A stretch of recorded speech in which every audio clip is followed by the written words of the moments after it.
Sou o pastor Marcelo Vaz, da Igreja de Nova Vida em Vila Marilena. Como vai você? Muito bom ver você aqui no canal, no YouTube da igreja. Peço encarecidamente que você possa nos ajudar se inscrevendo, se inscreva no nosso canal, compartilhe o nosso conteúdo, as nossas mensagens. Se você puder comentar, também vou ficar muito agradecido. Na descrição você vai ter todos os canais e as redes sociais da nossa igreja. Também, se você quiser ajudar o ministério de maneira financeira, também tem a chave Pix, e que você possa ser abençoado através desse vídeo, rica e abundantemente. Abrir a sua palavra de vida no livro de Juízes, capítulo 10. A gente está no terceiro domingo do mês, o terceiro domingo do mês, assim como a gente tem feito desde janeiro, a gente fala sobre um dos juízes. Então, em janeiro a gente falou do primeiro juiz, fevereiro do segundo, e cada mês a gente vai falando de um juiz. Aí pronto, eu sabia que ia chegar um momento que ia ter uma certa dificuldade em achá-los, porque o sexto e o sétimo juiz tem muito pouco na palavra de vida falando sobre eles. Inclusive, assim como os profetas são separados teologicamente pelos profetas maiores ou menores, não por causa da sua estatura e nem por causa da sua importância, mas por causa dos seus escritos, também é separado assim os juízes, também são separados assim os juízes. Juiz 10, verso 1, livro de Juízes 10, verso 1. Então, assim também são separados os juízes também. Há juízes maiores, né? Aí tem Gideão, tem Sansão, e tem os juízes menores. Ele está falando junto do juiz menor. E tem gente que chama de Tola, tem gente que chama de Tolá. Vai depender, vou chamar de Tola aí, para facilitar. Então, Juízes 10, verso 1. Na realidade, a gente só tem 2 versos para falar desse juiz. E eu botei o título da mensagem de Tola, o juiz menor. Então, Juízes 10, verso 1. Não sei se está aqui, não, né? Juízes 10, verso 1. Verso 1 e verso 2 do Juízes 10. A gente vai falar de Tola. Isso aí. A gente vai falar do versículo 1 e do versículo 2, porque são só os 2 versículos que falam desse juiz. Mas Deus, ele é bom. Deus, a gente não precisa espremer a Bíblia, não. Eu fiquei primeiro preocupado, mas depois eu fiquei tranquilo. Comecei a escrever. Quando eu vi, eu falei, bom, amém. Deus é tremendo. Diz assim, Juízes 10, verso 1, o título é Tola, o juiz menor, o sexto juiz de Israel. Diz assim: depois de Abimeleque, Tola, filho de Puá, filho de Dodô, homem de Zacar, se levantou para livrar Israel. Ele morava em Samir, na região montanhosa de Efraim, verso 2.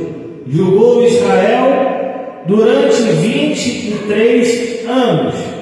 Depois morreu e foi sepultado em Samir. Pai, te damos graças e glorificamos o seu santo nome. Fala aos nossos corações, que o Senhor possa ser conosco nesse momento, que possamos trazer aqui a mensagem limpa, totalmente clara, daquilo que Tu queres, Senhor, sem trazer nada que seja no coração do homem. Que tudo que venha a ser exposto, falado, tudo aquilo que venha a sair da minha boca seja da Sua vontade, Pai. Não da vontade do homem, que seja apenas a minha vida um instrumento em Tuas mãos, Senhor, a fim de que eu possa trazer a Sua mensagem, trazer aquilo que Tu desejas que o Seu povo ouça. Então, em nome de Cristo, Senhor, fala conosco, nos dê capacidade, condição para ouvirmos a Sua voz e a mim para não atrapalhá-la, Pai. É a oração que fazemos em nome de Cristo, que todos digam amém e amém. Podeis assentar. Dando continuidade à série do terceiro domingo de cada mês, aonde nós estamos tratando sobre os juízes de Israel, a gente agora vai falar sobre o sexto juiz de Israel. Se você não teve a oportunidade de estar aqui na casa do Senhor, nas 5 últimas vezes que falamos sobre os 5 juízes anteriores, ou se você não teve a oportunidade de ver aí, de repente, eu não sei em que momento você está vendo, se você está vendo aí, através da mídia social em algum momento, essa série, se você não teve a oportunidade de estar olhando, observando, a gente aqui não vai estar trazendo algo que não vá informar sem poder falar com você como é que foi esse período difícil da vida de Israel. Fique tranquilo, porque o que a gente quer é que você entenda, e para isso a gente vai fazer uma introdução, como toda vez, todo terceiro domingo, quando eu for falar sobre os juízes, eu vou fazer essa introdução. Já pedi perdão em janeiro, falei, olha, me perdoe, porque toda vez que eu for falar no terceiro domingo sobre alguns juízes, eu vou ter que introduzir o cenário, o contexto da época, porque as pessoas, elas podem ver em algum momento aí pela mídia social, ou ela pode vir aqui num domingo e de repente eu não vou estar explicando o cenário e já vou logo falando do juiz e de repente a pessoa não vai estar com a compreensão completa. Então, ouça aí, nunca é demais você lê a Bíblia e ela fala aos nossos corações. Você já leu às vezes várias passagens e eu vou aqui introduzir o cenário, vou introduzir aqui o contexto daquela época para a gente estar podendo entender um pouco melhor, para que a pessoa possa estar aí pela primeira vez pelo menos aí entendendo, para que a gente possa reforçar aquilo que a gente já sabe. A gente está falando de um contexto, de um cenário em que há uma grande percepção de como Deus, esse Deus que a gente vem aqui glorificar, ele sempre teve muito cuidado, e um grande cuidado, uma fidelidade para comigo, para com você, para com o seu povo, mesmo em meio à nossa infidelidade. E como nós somos infiéis. Pastor, eu sou uma pessoa fiel, eu oro, eu dizimo, eu prego, eu me ajoelho, eu choro. Meu irmão, a infidelidade, ela não está apenas no seu modo de viver. A infidelidade está no seu modo de pensar, está no seu modo de agir. Às vezes a gente é infiel e a gente não percebe a nossa infidelidade. E a infidelidade traz para cada um de nós um distanciamento de relação com esse Deus que é cuidador, desse Deus que tem cuidado, desse Deus que é fiel em todo o tempo. Esse Deus cuidador, garantidor e fiel do seu povo. Deus é aquele que endossa o seu povo. A palavra de vida em sua extensão, ela nos permite verificar esse cuidado, esse zelo, essa fidelidade de Deus. Se pegarmos de Gênesis até Apocalipse, a gente vai ver o quanto Deus ele é maravilhoso, cuidador. Até mesmo no momento em que Israel passa por dificuldade, nós podemos ver que a mão de Deus, ela é sobre o povo de Israel. Ela é sobre o povo que Deus escolheu. Mas não é possível. É possível sim. Deus foi com José? Foi com José no período em que ele foi pego pelos seus irmãos, colocado numa cova, vendido pelos ismaelitas, sido escravo no Egito, passou por 2 tempos em prisão, passou por humilhação, quase morreu, e Deus estava conectado. Deus tinha um propósito na vida dele. Jó foi uma pessoa que sofreu muito. Amém. Em todo o tempo, Deus estava com Jó, capítulo 38, depois você dá uma olhada lá nas perguntas que Deus fala para Jó. Se em algum momento Deus deixou de estar com Jó. O povo do Egito, 430 anos, diz a palavra que o povo se esqueceu de Deus.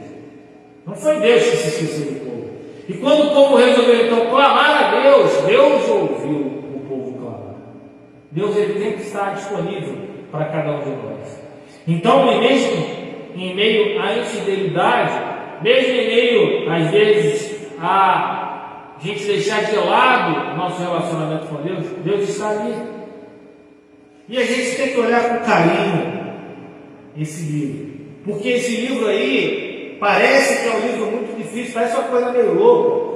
E realmente parece até, dependendo de quem lê e não conhece, um filme de terror. Uma mulher mata um homem com a estaca na têmpora desse homem.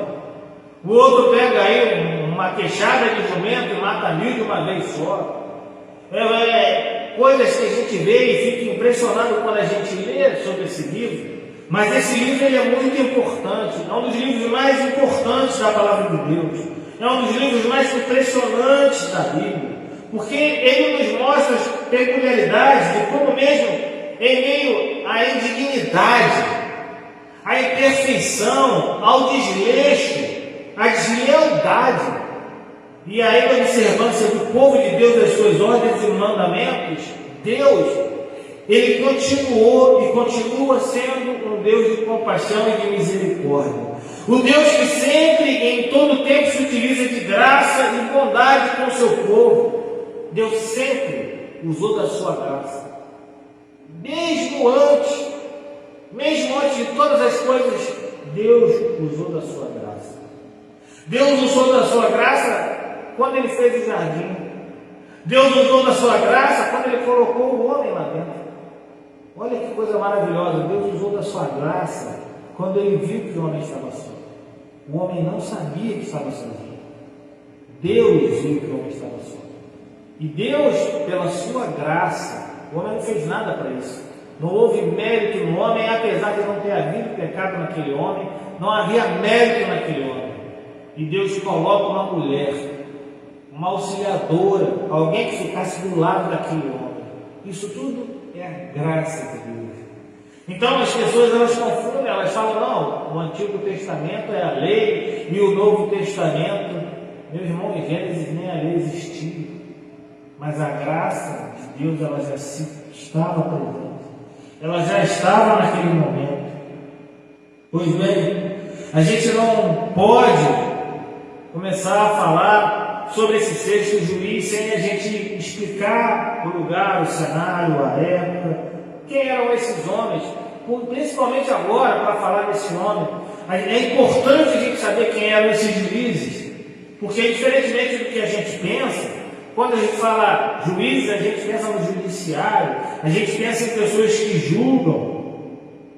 E aqueles homens não eram apenas pessoas, ou especificamente aqueles que julgavam o povo de Israel, à época dessa narrativa bíblica, mas eram libertadores, pessoas que foram levantadas por Deus para conduzir o povo de Deus às vitórias sobre os seus inimigos. E esses inimigos, bem, nem sempre eram militares, mas também inimigos morais e religiosos. E a gente vai encontrar isso agora com esse sexto juiz. Os inimigos nem sempre eram externos. Os inimigos nem sempre eram militares, mas inimigos internos. Hoje à noite, como eu falei, eu vou falar sobre alguns inimigos que a gente tem internos hoje na igreja, que nós já tínhamos já desde o começo da igreja primitiva. Esses juízes eram salvadores. Esses juízes possuíam qualidades que eram extraordinárias de liderança. E eles eram habilitados pelo Espírito Santo de Deus. Não há como nós não sermos usados. Não há como nós podermos pensar em fazer algo sem termos o Espírito Santo de Deus sobre a nossa vida. Saul foi um homem que reinou sobre Israel e foi um homem de vitórias.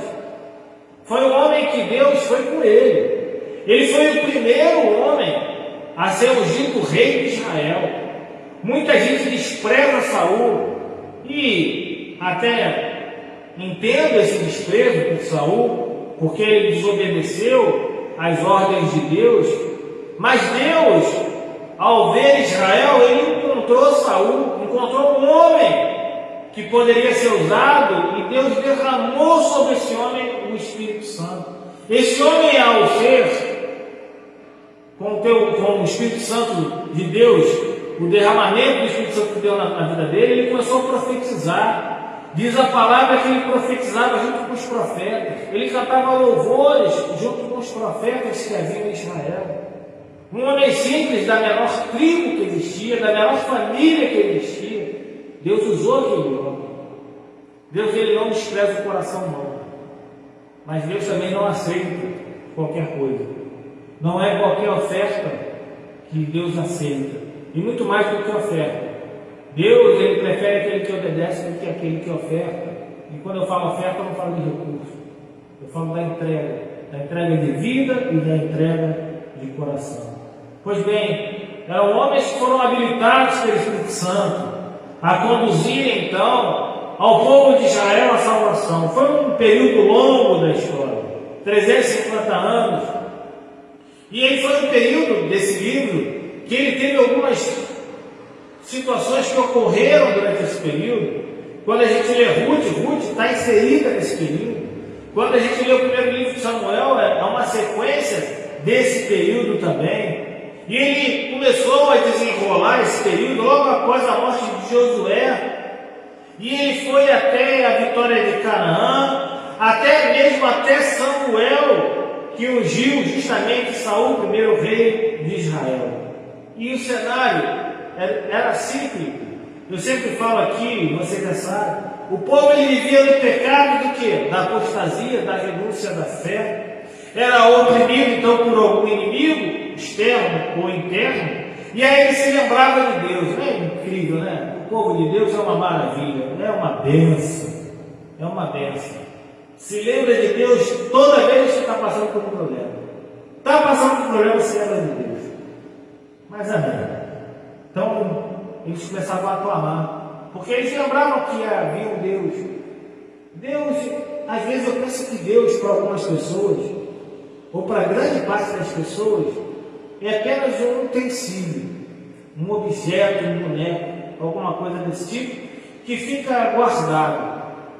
De repente, ele fica dentro de uma lâmpada, em que você esfrega e ele aparece. Aí você fala, eu quero isso aqui, e ele tem que fazer. Por quê? Porque ele é Deus. As coisas com Deus não são assim. As coisas com Deus não são tratadas assim. Pois bem, aquele povo orava, Deus respondia, levantava um juiz, o juiz morria, o povo voltava para o pecado da apostasia, era oprimido pelo inimigo, começava tudo de novo. A palavra de vida diz que o povo de Israel ele serviu ao Senhor enquanto Josué estava vivo, enquanto os anciãos estavam lá tomando conta das cidades de Josué vivo, o povo serviu ao Senhor. Mas aí essa geração ela teve um fim e veio outra geração, e essa geração não conhecia Deus, não porque não havia sido falado, ou até havia sido falado, mas eles não tinham visto. Às vezes as pessoas têm que ver as maravilhas que acontecem.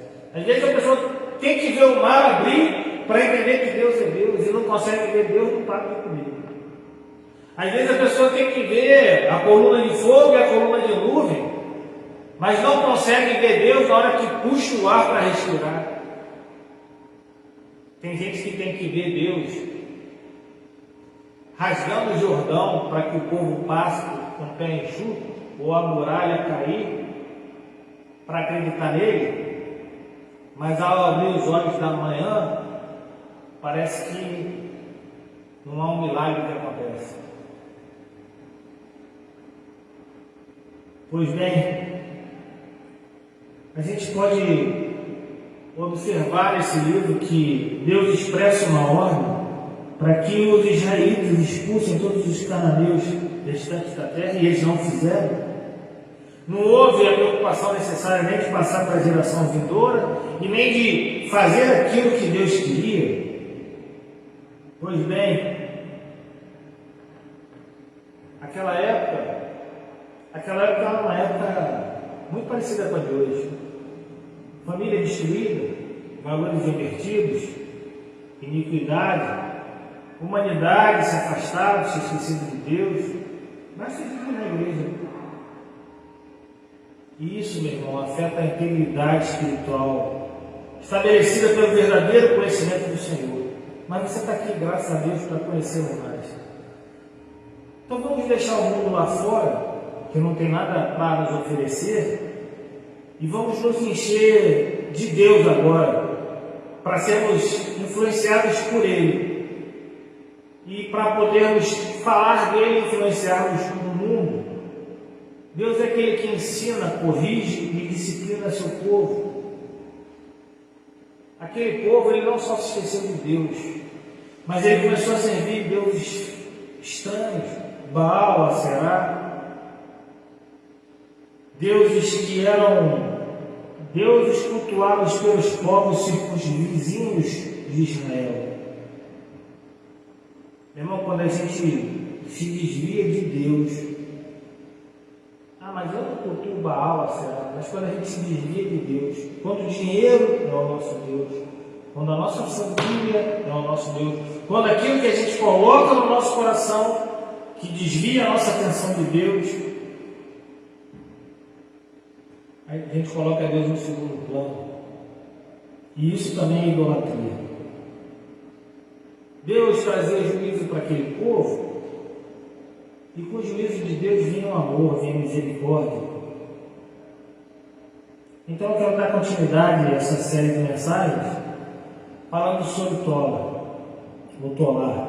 A gente vê que só tem 2 versículos que a gente lê sobre a vida desse juiz, mas já é o suficiente para a gente extrair algumas informações importantes para o nosso crescimento espiritual. De Juízes 10, 1. Preste atenção que é muito importante esse primeiro versículo para a sequência daquilo que a gente vai falar sobre esse juiz. Diz assim: depois de Abimeleque, Tola, filho de Puá, filho de Dodô, homem de Zacá, se levantou para livrar Israel.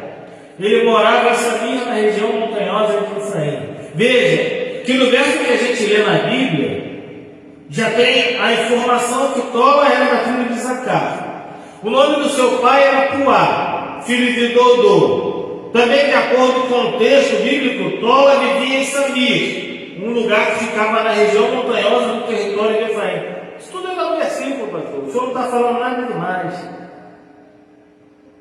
Parece que são os únicos detalhes fornecidos pelo texto bíblico a respeito da vida pessoal de Tola. E isso já, sobre esse juiz, já é o suficiente, porque nem a tradição judaica acrescenta alguma coisa significativa sobre a vida desse homem. Mas observe bem o que diz o texto. Eu não sei se você conseguiu observar bem o texto. E observando bem o texto, a gente vai ver uma grande diferença. O texto começa dizendo que Tola veio depois de quem? Abimeleque. Diz lá, depois de Abimeleque. E veja bem, a gente falou sobre o 5º juiz. E o 5º juiz de Israel, quem foi? Foi Gideão, não foi Abimeleque. Então a gente precisa saber quem era esse Abimeleque. O que aconteceu? Que esse juiz veio depois desse homem, porque é de extrema importância para a gente falar acerca desse juiz e extrair algumas conclusões para a nossa vida. Então vamos ver quem era esse Abimeleque descrito no texto. Se pegarmos a palavra de vida, a gente vai encontrar 4 personagens bíblicos com esse nome. Esse nome, Abimeleque, era um nome semítico ocidental comum nos tempos do Antigo Testamento. Provavelmente esse nome significava: meu pai é rei. Mas esse Abimeleque, que fala a palavra de vida, um desses 4, esse é um dos 4, esse aí foi filho de Gideão, o 5º juiz de Israel. Ele foi filho de Gideão com uma mulher de Siquém. Na última exposição acerca dos juízes, nós falamos de Gideão e mencionamos algumas coisas fundamentais para a gente entender agora esse período de Abimeleque. Nós falamos que Gideão é mencionado na Galeria dos Heróis da Fé como alguém que pela fé venceu reinos, e é verdade. Falamos que ele é reconhecido como o mais importante dos juízes de Israel, porque ele foi o único que recebeu pessoalmente a visita do anjo do Senhor, e é verdade.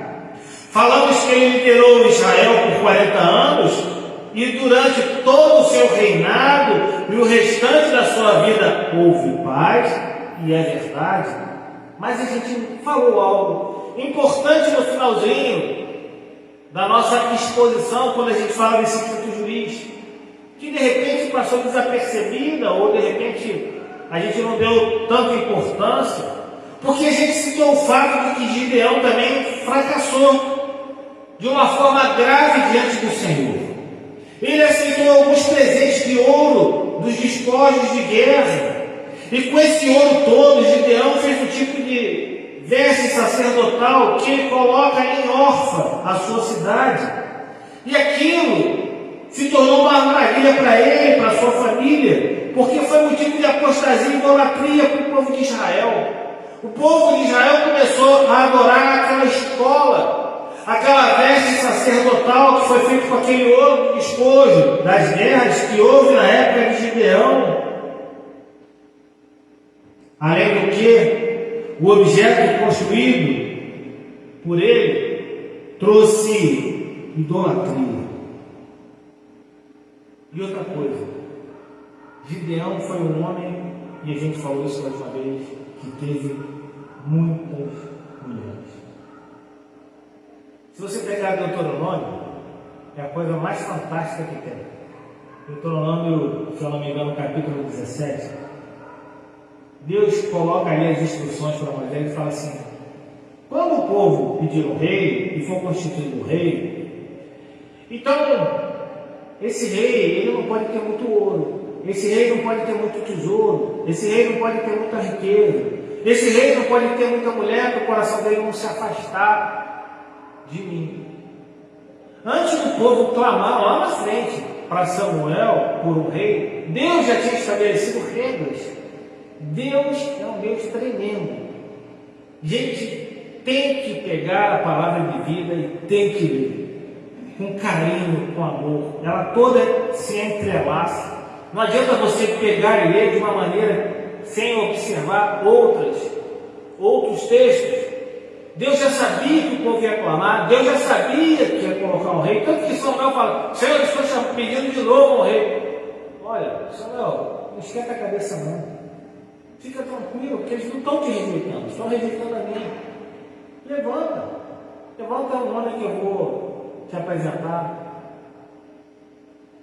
Deus, ele é tremendo. Só que Deus, ele coloca essa observação em relação às mulheres. E Gideão foi um homem de muitas mulheres. Ele foi pai de 70 filhos. Assim como Davi, a sua família também foi marcada por tragédias. E a maior tragédia que aconteceu na vida da família de Gideão foi justamente a trazida por Abimeleque. Esse Abimeleque. Abimeleque, ele clamou a morte dos seus 70 irmãos. E para isso ele contou com a ajuda do povo de Siquém, dos siquemitas. Ele recebeu recursos do tesouro de Baal-Berite, o Deus cultuado em Siquém. Ele recebe recursos de um Deus estranho para matar seus 70 irmãos. Ele consegue então juntar um exército de homens perversos que ajudaram a executar seus irmãos. E logo depois ele é proclamado rei em Siquém, e só em Siquém. Somente Jotão, seu irmão caçula, conseguiu escapar da sua matança. Esse homem proferiu uma parábola contra Abimeleque, dizendo que ele iria encontrar destruição entre o próprio povo que o ajudou. Depois de cerca de 3 anos, esse Abimeleque, que matou seus 70 irmãos, que foi filho de Gideão, que parece que queria criar uma dinastia, que achou que não era a época de juízes, mas era a época da monarquia, ele começou a experimentar oposições, revoltas do próprio povo de Siquém contra a sua liderança, porque ele era um homem perverso. Dessa forma ele procurou suprimir a qualquer custo os movimentos que se levantavam contra seu domínio. Todo mundo que se levantava contra Abimeleque, ele queria matar. Ele arrasou uma cidade, justamente Siquém, cobriu Siquém com sal, para que a terra se tornasse fértil. E a gente sabe que a agricultura, naquela época, e a pecuária, era aquilo que as pessoas tinham como bens, era aquilo que trazia a riqueza. Não era só o alimento, mas era o que era trazido como riqueza, não havia dinheiro. Havia trocas feitas por aquilo que era cultivado, por aquilo que era cuidado, através da agricultura e da pecuária. E o homem não só ficou satisfeito em destruir a cidade, depois de ter matado seus 70 irmãos, ele destrói a cidade depois de 3 anos, porque havia oposição, e agora ele cobre com sal a terra para que ela se tornasse infértil. As pessoas então procuraram refúgio na torre do templo pagão de Baal-Berite, justamente da onde veio o recurso para matar os irmãos. Mas Abimeleque colocou fogo naquela fortaleza, ele queimou vivo todo aquele grupo. Diz a palavra de vida que aproximadamente 1000 pessoas morreram ali. Mas Abimeleque ele não estava satisfeito não, né?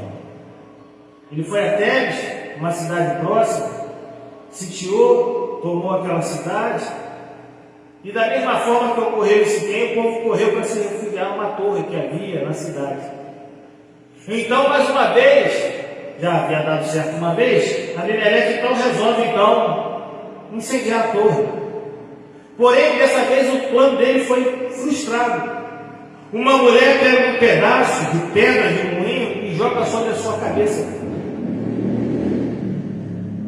Aquela pedra que a mulher joga, aquele pedaço de pedra de moinho que aquela mulher joga, quebrou o crânio de Abimeleque.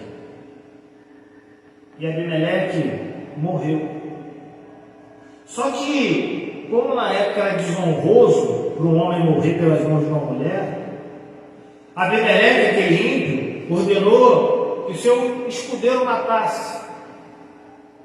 Ele estava com traumatismo craniano, não tinha jeito, mas ele pediu para o escudeiro dele matar ele.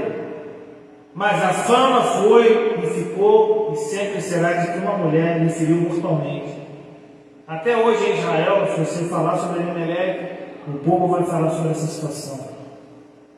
Agora a gente pode falar rapidamente sobre Tola e tirarmos algumas conclusões que vão gerar fé no nosso coração. A primeira conclusão que a gente tira é que Deus, ele repara situações. Tola se tornou juiz em Israel depois do período da liderança de Gideão. Mas entre as lideranças de Gideão e Tola, houve um período do governo de Abimeleque, filho de Gideão. E a história nos diz que Abimeleque, mesmo sendo filho de um dos mais conhecidos juízes de Israel, ele foi um homem perverso. Eu contei a história dele aqui. Um homem que executou seus próprios irmãos, que foi proclamado rei pelos siquemitas. Esse governo durou 3 anos, provavelmente se concentrou nas tribos do norte, mas foi um governo que não foi autorizado por Deus, não foi chancelado por Deus, não foi Deus que colocou Abimeleque naquela posição de honra. E por conta disso, então, Deus reparou o que estava acontecendo, levantando um homem segundo a sua vontade, Tola. Deus não só destruiu o governo não autorizado por ele, como levantou quem ele desejava. Levantou Tola. Eu não sei qual é a sua situação nesse momento. Pode ser que você tenha incredulidade no seu relacionamento conjugal, familiar, de trabalho. Pode ser uma necessidade de cura física e espiritual. Pode ser uma porta de emprego que não se abre, o desespero começa a bater na sua vida. Eu não sei da sua necessidade. Eu não sei quem pode ser que esteja reinando em sua vida, se é algum tipo de Abimeleque que traz medo, angústia. Mas creia, Deus continua mudando e reparando situações. Deus continua trabalhando a seu favor. Abimeleque te traz medo, mas Deus repara para o refrigério. Deus coloca um Tola na sua vida.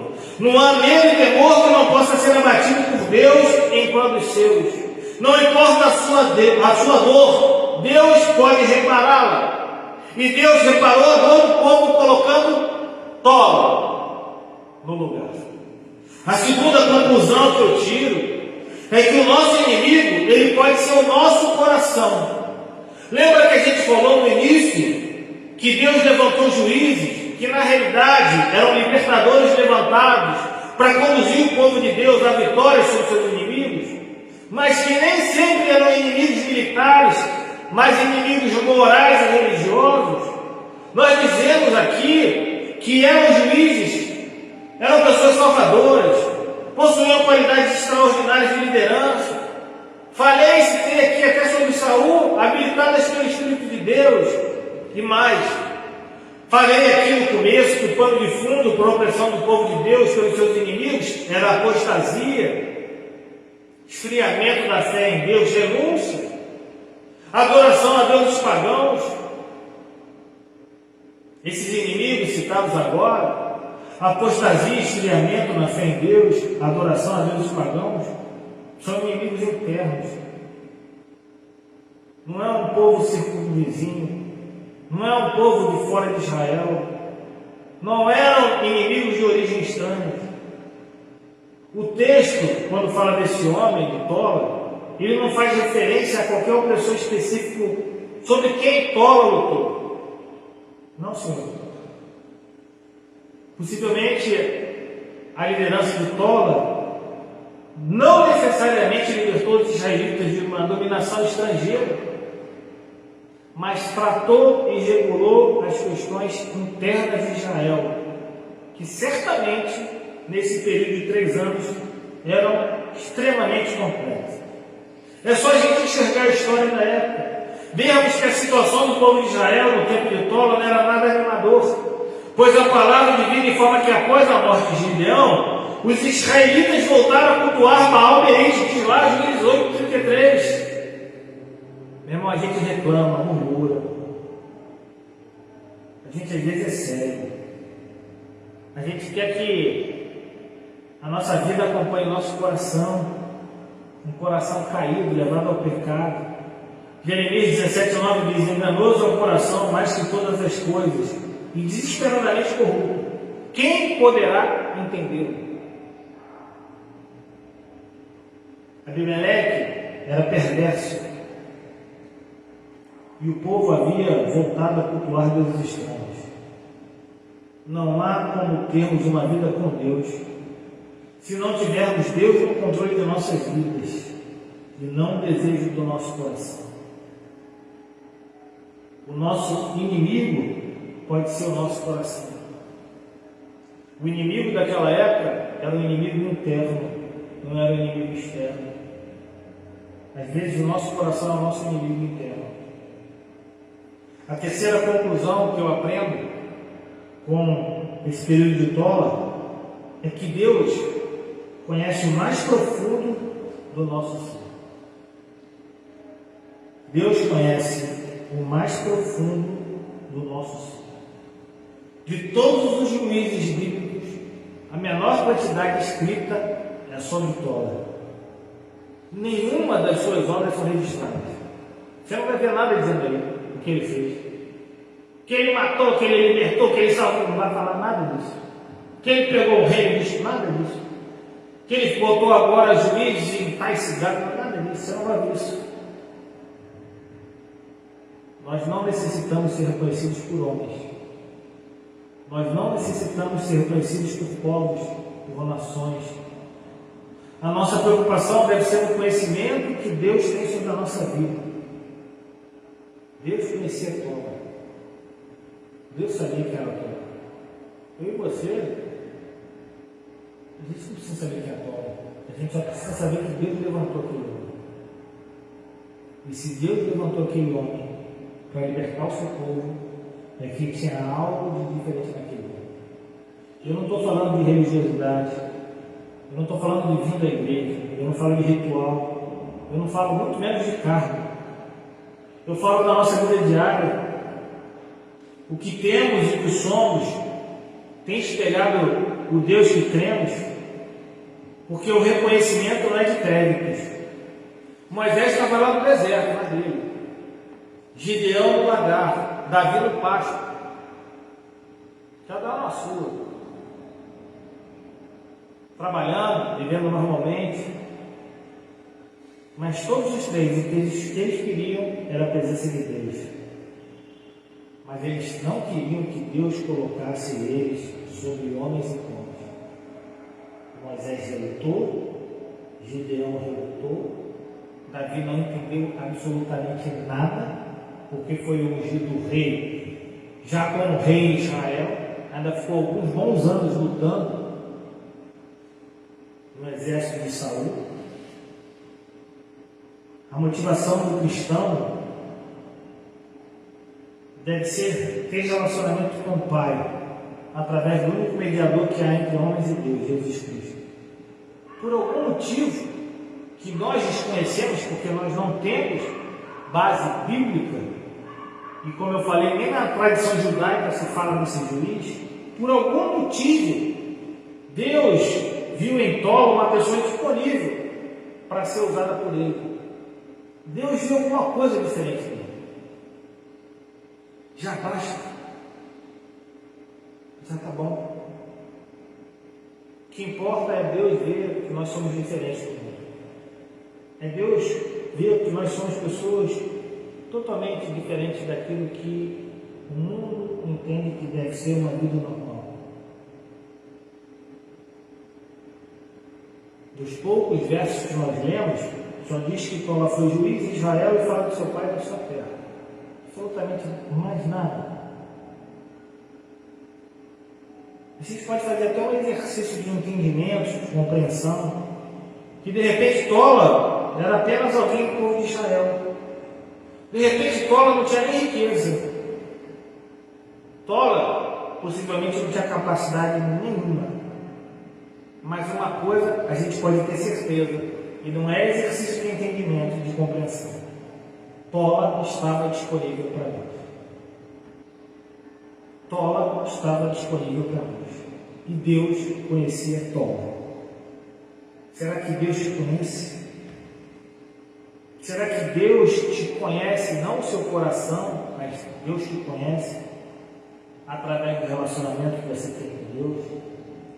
Para finalizar, para a gente ir para o final, já até passou o meu tempo, vou falar do verso 2 muito rapidamente, que é o segundo verso que fala sobre Tola.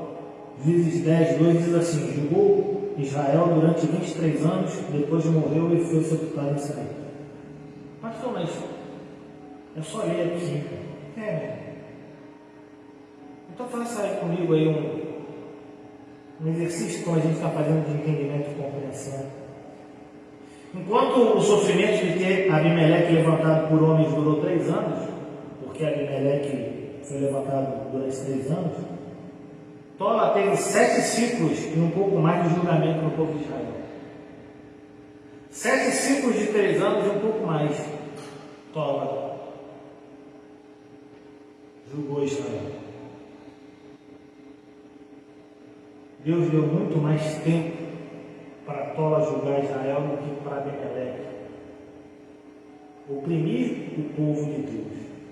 Então não desista de suas orações, não abandone o seu propósito. O sofrimento e a angústia, eles não são eternos. Deus se agrada de quem se agrada dele. Lembra que eu falei que José e Jó passaram por tempos difíceis? Mas foi muito menos tempo do que eles passaram, do que o tempo de paz, de sossego em suas vidas. E mais, eles passaram por sofrimento, e esse sofrimento moldou e forjou cada um deles. Saíram de lá diferentes. A dor e a perda, elas moldam o ser humano, forjam o ser humano, porque Deus não tenta o homem. Quem tenta o homem é Satanás. Deus prova o homem. E Deus, quando prova o homem, Ele prova para provar. Para finalizar, Tola morou, viveu, julgou e morreu no mesmo lugar, em Samir. O que isso quer dizer? Quer dizer, meu irmão, que pode ser que Deus queira te usar no lugar onde você está, na casa que você vive, no trabalho que você se encontra, na cidade que você vive, Tola foi levantado e usado como juiz maior ou menor, é só para facilitar o estudo teológico. O que importa é que, assim como Gideão e Sansão, que são considerados profetas maiores, Tola teve o mesmo privilégio de ser usado por Deus. E já basta. É o suficiente. A gente não precisa de muito mais para saber que é. Já tem ensinamento demais para isso. Mês que vem, a gente vai falar sobre Jair, um profeta menor também. Jair tem tanta pouca coisa escrita quanto Tola, mas eu tenho certeza que grandes ensinamentos ele está para depois. Fecha teus olhos, curva tua cabeça, vamos ter uma nossa oração. Deus bendito eterno, glorificado, engrandecido seja seu santo nome, Senhor.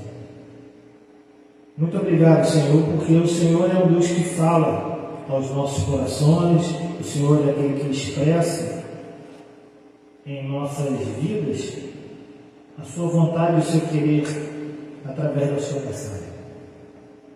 Que possamos sair daqui um pouco mais fortalecidos, um pouco mais maduros, enriquecidos pela sua santa palavra, para que a gente possa ter a compreensão exata da sua vontade e do seu querer. Toma a nossa vida em tuas mãos. O que importa para o Senhor é o nosso relacionamento contigo. Para isso, Senhor, queremos te pedir que o Senhor nos ajude, porque, como somos falhos, necessitamos da ajuda do Teu Espírito, para que Ele possa nos guiar, para que Ele possa nos manter, Senhor, despertos e íntegros, a fim de que a gente possa ter esse relacionamento de forma saudável, sadia. Então nos ajuda, Pai. Nos ajuda, corações caídos que precisam de ajuda, corações dispersos que precisam de ajuda. Ajuda a vida de Ti, para que possamos cada dia mais estarmos mais ligados com o nosso coração ao Seu desejo. A oração que fazemos em nome de Cristo, que tudo diga amém. Amém. Você pode ficar de pé, colocar a mão no seu coração. Amém.